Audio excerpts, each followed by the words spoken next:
Hey everyone, Kyle once again, and welcome back to the next episode review of Yashahime Season 2, Episode 14 or 38, Kirinmaru of the Dawn. And guys, first of all, I gotta say right now, that because I was so excited, especially at the finale, at the end of this episode. I'm like, the biggest relief for me. The wait was finally over. The wait is finally over. I've been waiting a long time for this now.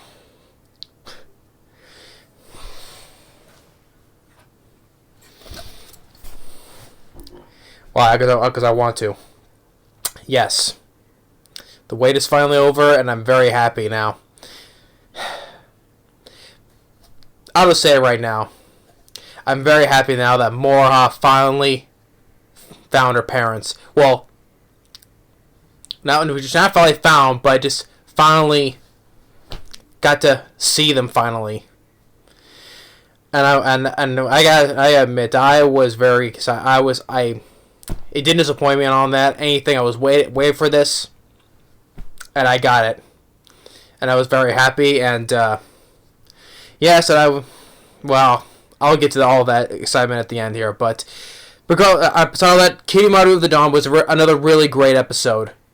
Another really great episode. I'd probably say as other than the finale, other than the ending of this episode, though. But the rest of the episode, it was pretty as great as the previous episode of Zero's Wish. And just picking up picking up right where it left off, since Zero is now gone. And Riku, he's been really silent, since he's the one who stabbed Zero. Since he only kills the one he loves, how much he cared for Madame Zero.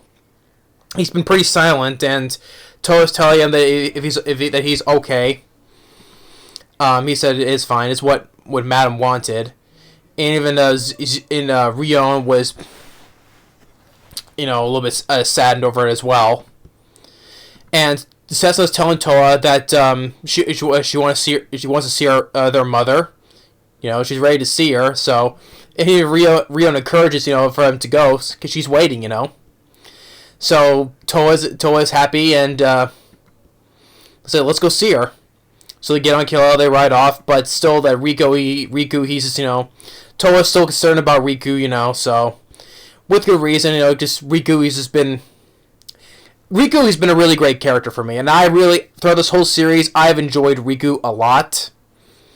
He's just been a really cool character, even a badass a lot of times. I've always been enjoying Riku, so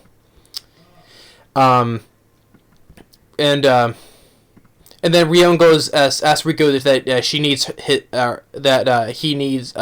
she's asking him for her help. Then we come back to with Kirinmaru, who's taken the Black Pearl from Moroha.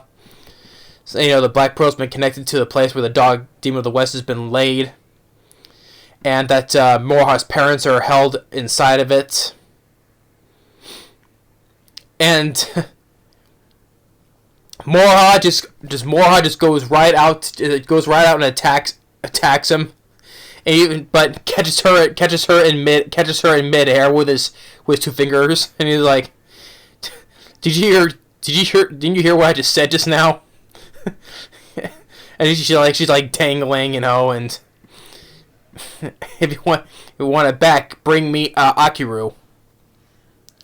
She's asking who is Akiru, and explain that Akiru has been around since the ages of the gods, and it's over the way through times. Only those who have been chosen by the ages that can see him. Which brings to that maybe it's because the Dog Demon clan has been only can see him, because our trio being Dog Demons, even Sesshomaru, but it also begs the question though: how come also Jokin can see Akiru? I don't know, or maybe certain other demons other than the Dog Demon clan. Maybe I don't know. And Akiru is just walking around smiling. Well, no, he smiled with no mouth, but still. And Moroha picks up what Aku is and say, "Oh, you've seen him too, huh?"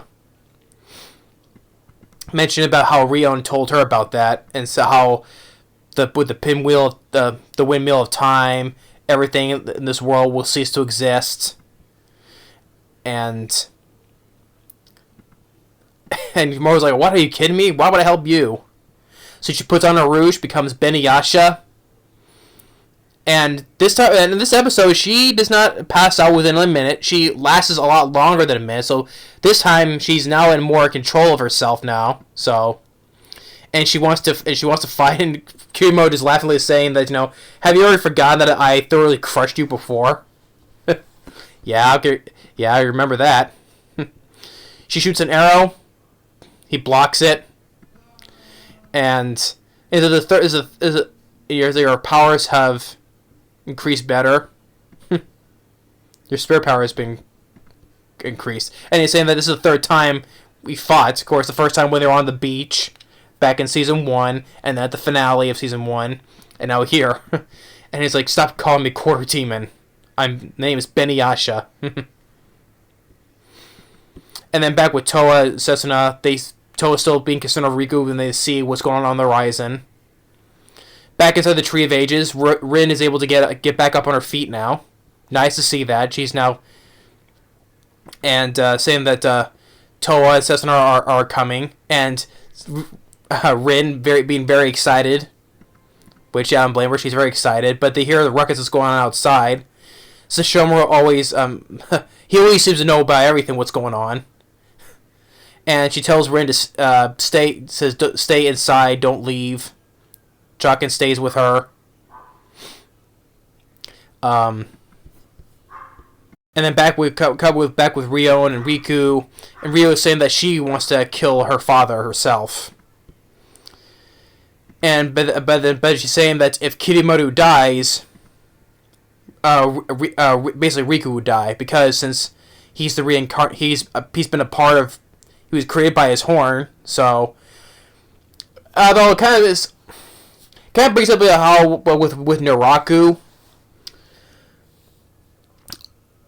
it kind of reminds if he would die, then all the incarnations would die.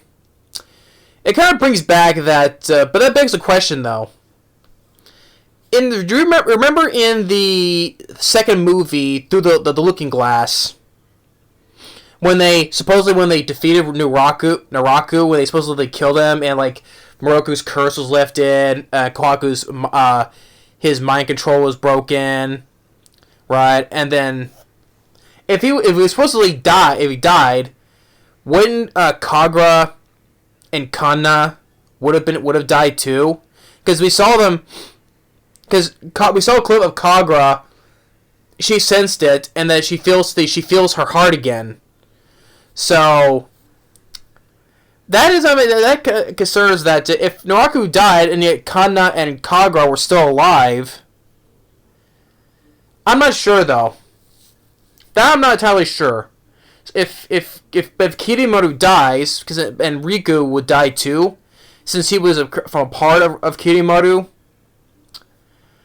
And well, of course, but with Kidding, who's in the future, Towa's teacher, since he was also part of Kirinmaru as well from his arm.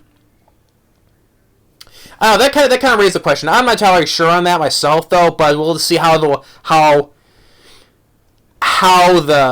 this will play out towards the end. Because for me personally, I don't want Riku to die because he's such a great character. Riku is a great character. I don't want to see him to die personally. But if it happens, so be it. I can't help it though. But Riku's saying if he dies, he's just smiley, cheerfully says, "You know what? It's okay. I've always been prepared for this." Just playing it off like that. And Ryo's asking, "What about Towa?" But he's asking, "You know what?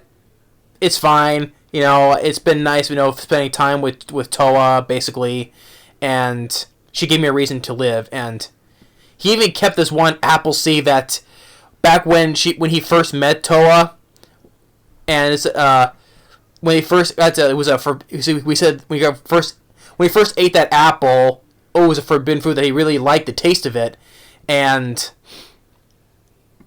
I guess he kept that one apple seed, I guess. But and he said that he has no regrets in his life anymore, and seeing how happy Toa was, acting so innocent, happy, and saying that she made him have the emotion that he never had, and that was what it means to fall in love. So, with all said, he's perfectly fine. He's prepared for this. He accepts it. Which is bad, but me personally, I don't want Riku to go. I like Riku. So, and then Ryo's asking him to take her to Mount Masubi. So the next Sesshomaru comes out of the tree, sees Moroha fighting Kirinmaru, is like, well, she should have gone when she had the chance, yeah. But she shoots a couple more arrows. And even though Kirinmaru saying this kind of valor this is the kind of valor I want to see from my opponent. And yet he still has that kind of like respectful, honorable front on him, saying that he always wants to win a fight or his opponents honorably and all that stuff. So he still says that though. Although he does try the underhand, back when he talked about the flashback when he was talking with Konton and Kyuki, using underhanded tactics is bad for him. It's dishonorable for him.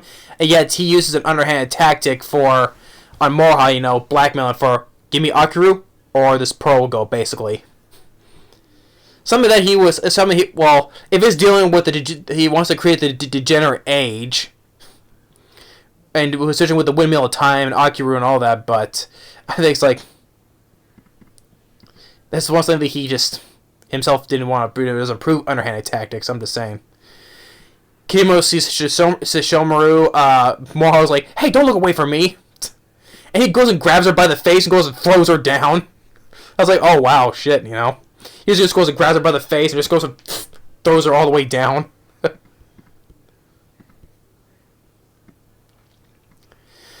And she said this is a fight between me and Kirinmaru and Setsuna. Being now that since she has all our memories back, being more sensitive now.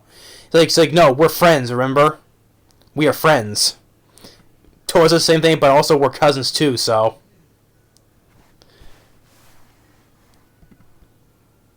And then Sesshomaru's talking to Kirinmaru, saying talking about real things. Like, but how is your wife, Rin? Showing a little concern there, but Sesshomaru just goes and brushes off, goes and takes out his box Saiga and just draw.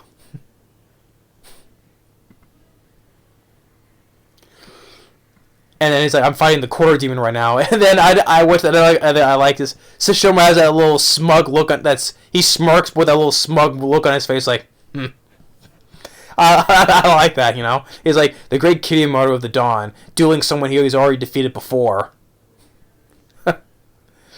I just like that little smug look he gives, saying that. I just love Sesshomaru too.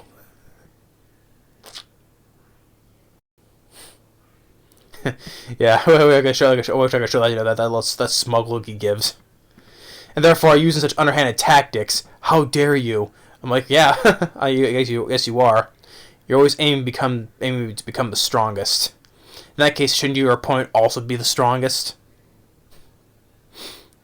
So then, Kirinmaru goes and gives him back the Black Pearl, asks him to take him on, and saying, if I win, I promise you bring me Akiru. Which is the case, if he's not trying to kill him because he needs him to bring Akiru, so he's obviously not trying to kill him, just defeat him.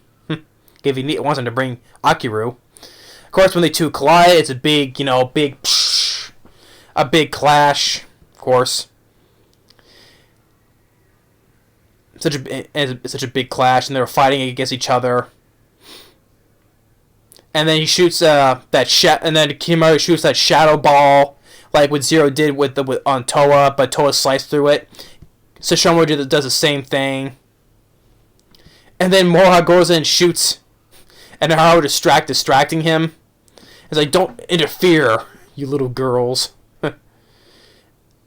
And then she shoots another sacred arrow, and it creates like a blockage, but uses her heavenly arrow barrage, and intends to suppress his power with spirit power. Toa brings out her Zenzakian, which Kirinmaru's sword was, since they were both from the same sword, Zenzakian, and his sword was the Bensakian, I think was the name was. I think I got that. So she used that, using her twin Azure Dragon Wave, which turns green. But it's the power of the Kyokyon root. And it's draining his demon power. And the first time we see just Kirinmaru, just crying out in pain and all that. But he says he's strong. He just goes and breaks out of it. Setsuna uses her new move called the Vermilion Bird Ambush, which this is a cool looking shot. This is a cool looking of this Firebird right here. That is a cool looking Firebird. Reminds me of the car Firebird. And he's like, I am enough. I don't have time to deal with you three right now. So he takes it head on. He takes it head on though, but he's just steaming right now. He's smoking, right? So he took a hit though, but he's still able to fight. He's pissed, and he's being really pissed. He's like, how dare you interfere or a duel between men? and then Sesshomaru gives that little warrior look. He has like, And then he goes full force, his demon form, and it goes to say that the dog demon of the west said that women and children should stay off the battlefield. Well, the thing is though, what happened to his daughter Rion? She was on the battlefield when she was killed by a half demon in front of him. Is that anything to say there? But yeah, so he creates this giant, what he calls it, his giant demon fireball. It still looks like a giant shadow ball to me, but he calls it a giant fireball. So, and it's huge, big, 10 times bigger than the one he used before. And then Sesshomaru steps right in front and just takes it without using his sword. He just takes it like this, the whole full blast of it. He gets beaten up though, but he's still floating up though, and he gives it another smirk, saying that the big attack you haven't used in 500 years. I've endured it, Kirinmaru. I've been liking Sesshomaru. He's been smirking he smirked when he was happy. Basically, he was happy when Rin was okay, and he was kind of mocking Kirinmaru twice now. I've been liking that for Sesshomaru. I never got to see that often. Very few times like that in Inuyasha. Very few times I got to see that. But here, I've been liking this. Him giving a little bit of that attitude, right? So yeah. And he's like, well, you stopped her without using your sword? And of course, stupidly, Rin and Jaken, they go out of the tree, of course. Of course, they can't stay put, and they come out of the tree, and Sesshomaru has, they blackened his eyes out, a lot of times when they... a lot of times, 100 times in animes, when whether it's a guy or girl, when their hair covers their eyes, but this time, Sesshomaru's eyes are, blackened out. Kind of gives that little scary look to it, but still. He hands off the Black Pearl, and Toa, Moroha, and Setsuna, our trio, they get sucked inside as Sesshomaru falls. Takachiyo sees it, and as Rin and Jaken go find Sesshomaru as he falls down, Takachiyo takes the Black Pearl and hides it. He takes the Black Pearl and runs away with it. And then we see, back in the afterlife, we see Kagome and Inuyasha. They see something fall. Which at first I like. They show their shadows on the ground, and they go and run and check it out, and Kirinmaru can't says that Sesshomaru is hiding his presence from him, since he took that big hit. So he's now lying on the ground. Guess he's trying to heal himself, I guess. But he can't find him. But he's like, "Come on out. If you don't come out, this is declared as my victory." Yeah, kind of so, so. But we got the nice back of the border, the afterlife. We get that nice shot of Toga. And this is where this is where our this is where our grandpa was laid to rest. Moroha kind of apologizes, it was her fault, But then, yep. But as I said at the start of this video, the wait was finally over for me. Kagome comes running up.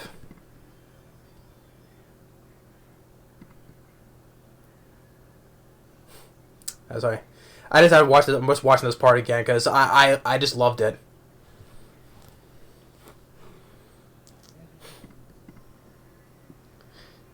Kagome says, "Is that you, Moroha?" And Moroha is saying, "It's like, you really my mom?" And then also the Kagome gives that mean look, like it's like that mean look that she gives all the times. She gives Inuyasha that mean look, and then she marches right up to her and like, "Are you Moroha?" And I like that. I like she goes and grabs her by the face. It's like, "Let me have a better look at you." Saying, "Are you really Moroha?" Yep. And then she goes, and then she breaks down. And, it's like, then she finally holds her daughter, for the first time she holds her daughter in her arms, saying that she really missed her.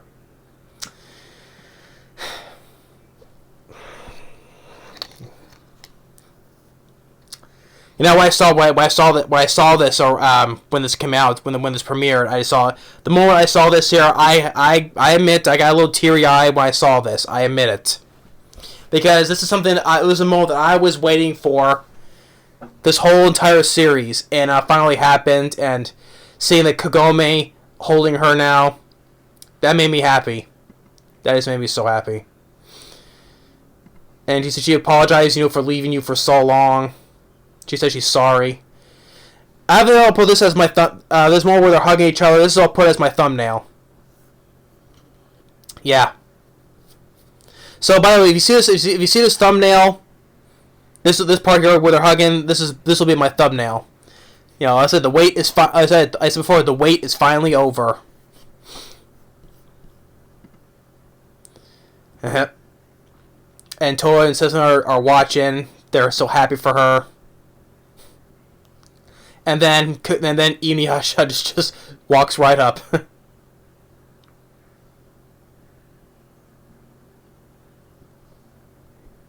And then it just ends with that, and it ends with them just the wide shot of them together, along with Toga's remains in the back, which that's a nice ending shot right there.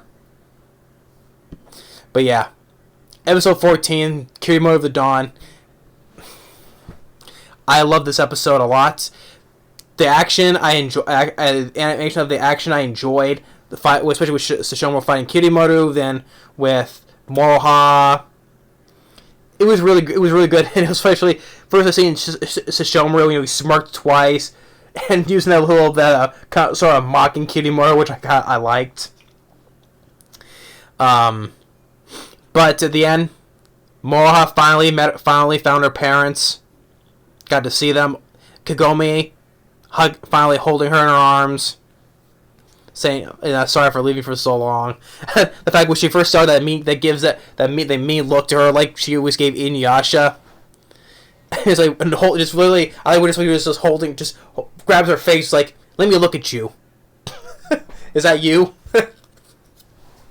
Yeah. So yeah, so that'll be with them hugging each other. That'll be my thumbnail. So. I enjoy this episode a whole lot, especially the The rest of the episode I enjoyed, but the finale made it worth it for me. The end of this episode did. And speaking of, I'll get to the preview discussion as I usually do. And since this is the start of this new half, I have to get to the new intro, the new OP music intro as well. And I'll give the outro as well because I barely mentioned the other previous outros though, but because I enjoyed the OP ones. But I'll give the closing outro a video too, just to be fair too, because I like the outro music. I do. I just haven't given any thought about the outro music, but they're pretty good songs too. I will give it that though. But I've been enjoying the OP music more though, so I'll have to give those videos as well. Of course, the usual preview discussion. But I love this episode, and especially that's the best. To me, that was the best moment of the whole series right there. When Moroha finally got to see her parents now. Kagome holding her in her arms, tears of joy. I loved it. This is a moment that I've longed waited for over a whole year. So I finally got it, and it didn't disappoint me. It was such a happy ending, and yes, when I first saw it, I did get a little teary-eyed. I'm man enough to admit it. I man up and I admit it. Because I long for that moment a lot, so man. That was the best. To me, that was the best moment for me. So happy for Moroha. So happy for Kagome, Inuyasha. That's gonna happen. That's gonna be in the next episode, at the beginning of this next episode, obviously though. But it ended with Kagome holding Moroha first. So I always gotta find it funny when she goes and grabs her face like, are you sure you're Moroha? Let me look at you. That was just hilarious.